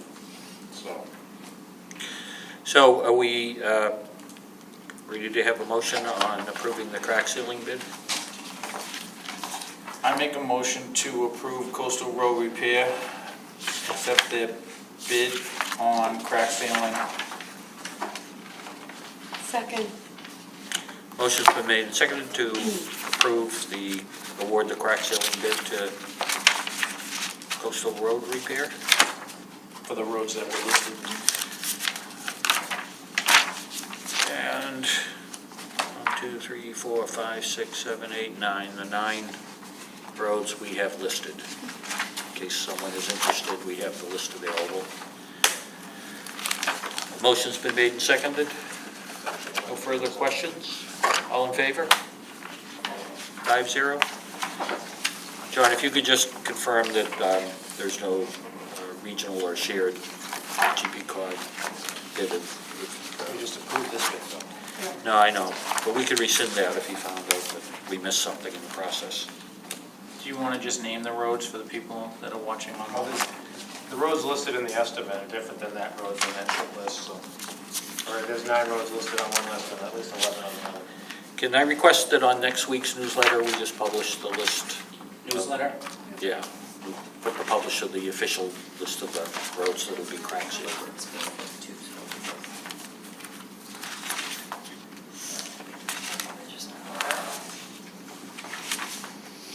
I got a question, kind of random, but there was an excavator parked at Crystal Lake parking lot for a better part of a week. Does anybody know any details about that? That was theirs from the sidewalk. State, They're just the waiting. to- contractor It for the was sidewalk? the company that you just approved, yeah. All right, makes sense. Instead of leaving it here, they put it, Yeah. makes sense. I pay attention when trucks go by. Other business? Do you have any other business? This is a thank you letter at the last section of your packet from the Denisons for, thank you letter. From the Denisons? Okay.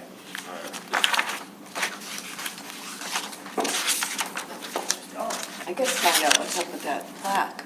Just remind me. Yeah, There is a plaque that, for hanging here. I'll find out what's up with that. Do we have an updated name for the Boston Cane that we're ready to post after the ceremony? I'll check with Kristen.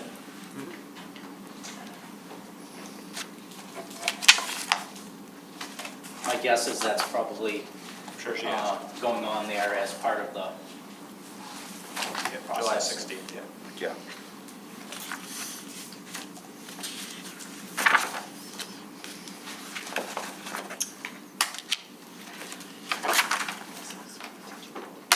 Anything else? Now we'll move on to select board items, comprehensive planning committee? Yep, so we had a meeting last night. We had a guest speaker come in and talk about, he's a developer, to talk about affordable housing. Nate was one of the people who showed up also, so I don't know if you have some thoughts on the speaker. It also was recorded and I'm sure it'll be on LRTV. I thought the speaker brought a lot of very valuable information, answered a lot of questions I had about affordable housing and how that may look to the town. And his presentation included a lot of information on things the town should do in the process and things we should not do in the process. The handouts were valuable, but it said we should not be the developer, we should not own the land, own the project, we should not manage the project. Those are things the town should not do. They have state, Maine State Housing and Avesta Housing and a whole list of other entities that would lead those projects to completion.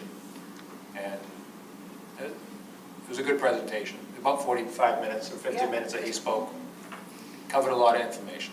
The guy has an extensive resume. He's done all aspects of affordable housing development, from being the lender to project manager, and everything in between. He did offer to also work with the comprehensive plan, the town, GPCOG, and come in and do another workshop, because I think it's really important that the citizens of the town give input as to what they would like to see. One of the big take-homes I got was, we need to understand what it is that the town wants, and you almost have to have it defined as to who would go into this affordable housing before you get people to commit to taking out a project. He gave an example. The town of Rumford has been very successful with a lot of projects.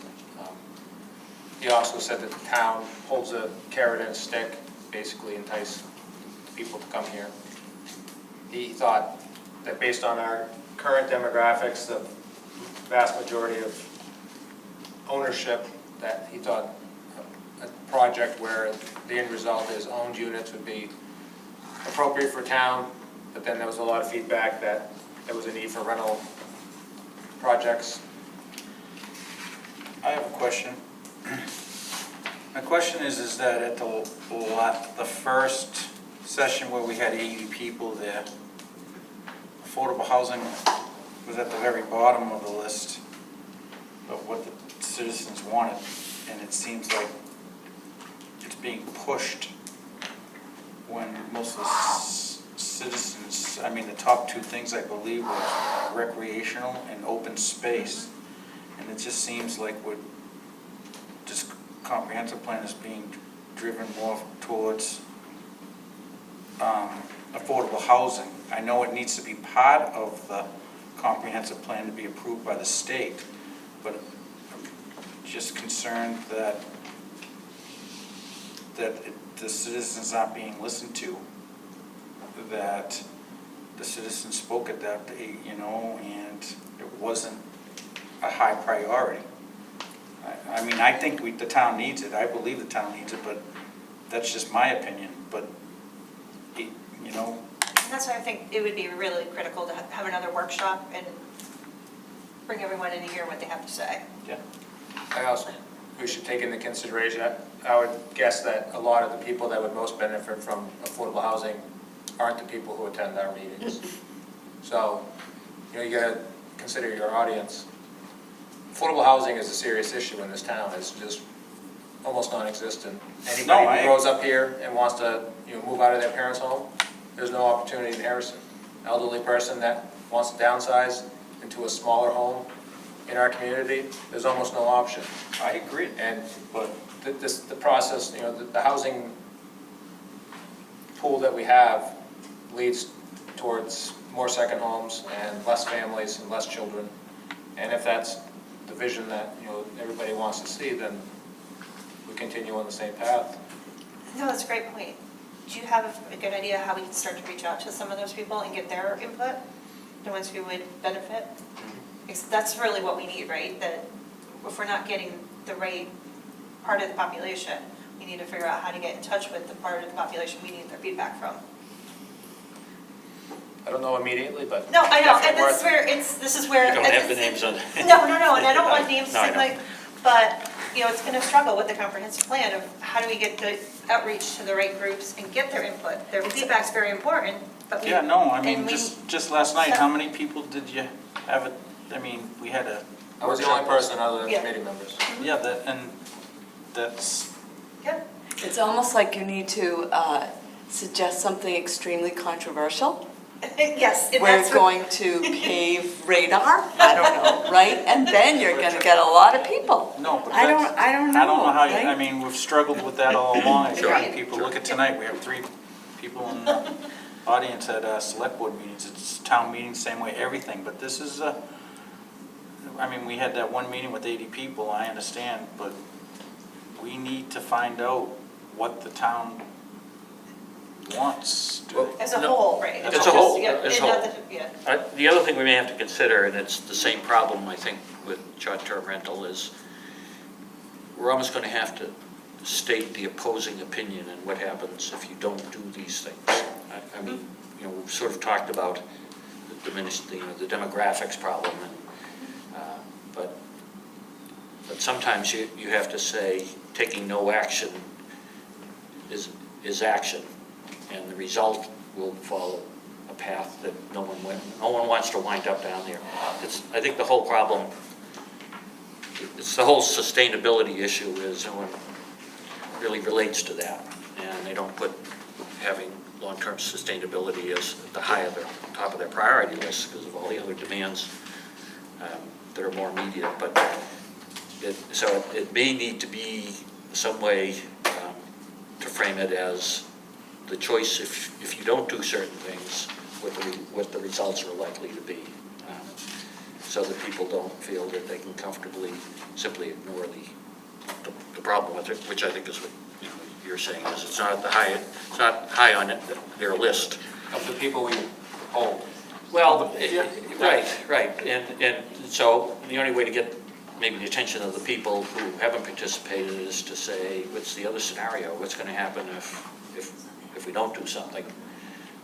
It's sort of like when we talk about downtown vitalization, is if we don't do something, is the block slowly going to deteriorate? And we just have to say that's the choice you're going to make if you decide not to do something. So there's probably a communications aspect to this maybe. I use short-term rental because I think it's the same problem. Yeah. So we're at the point, the survey has closed, as well as the responses from workshop number 2 have closed, which did have some questions in there about the affordable housing. But we do have options within the subcommittees that we can go out to and ask questions and get feedback. So we can think of, if people have suggestions about creative ways of getting input. We're still at that point. How many surveys did you get? There were at least 250 surveys back. That's That is not, good. so that's 10%. There were a whole bunch that were done on paper that they haven't entered yet, so, Okay, yeah. that's really good. Good.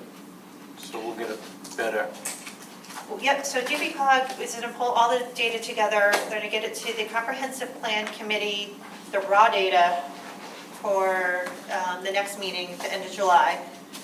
They are taking some time in writing draft chapters for us, as well as pulling together formalized data from the surveys and the workshops, and they'll have that for the August 8th meeting. So if people are interested and really want to see, hey, this is what it looks like, August 8th Okay. meeting. Is it a Wednesday? It's a Wednesday, yes, Yeah, of course. see. Okay. I don't want to be involved, I You can't. know.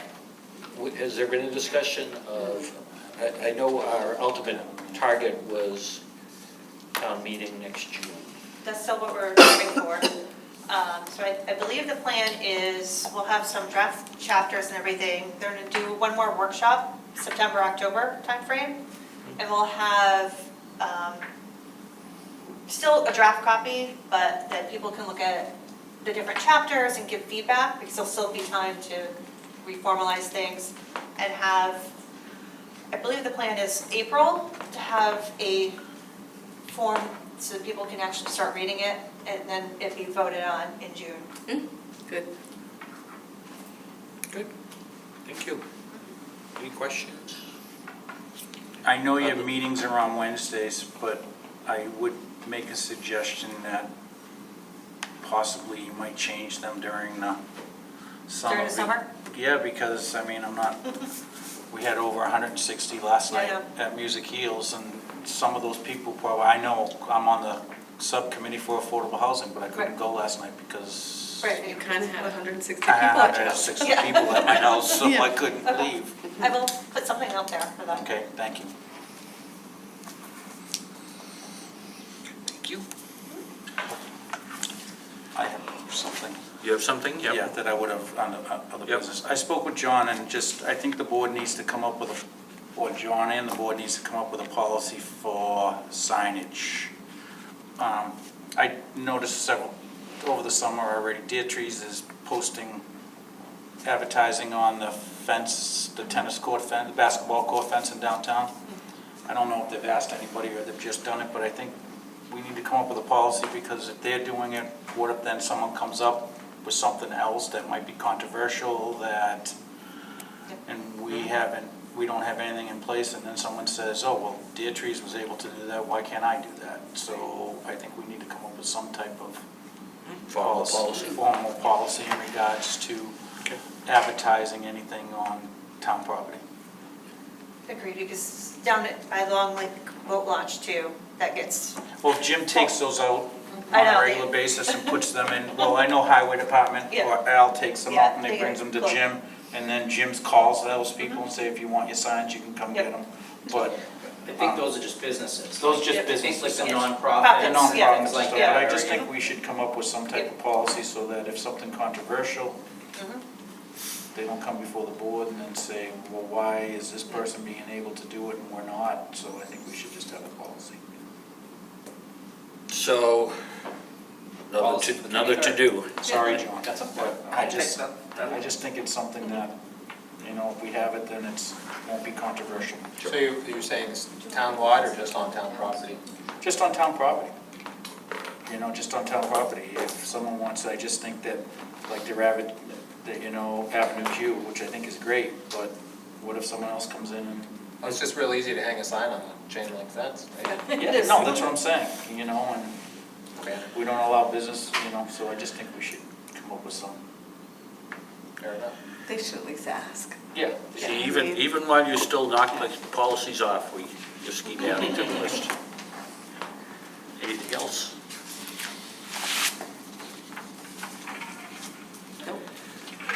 Next regular meeting, Thursday, the 23rd. And I will not be here for that meeting, I'm away.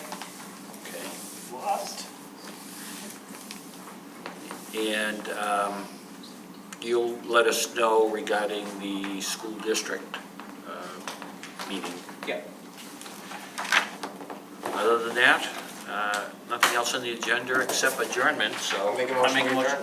You beat me Second. to it. I think I heard it moved and seconded. All in favor? 5-0. 3 Good minutes time. past 8.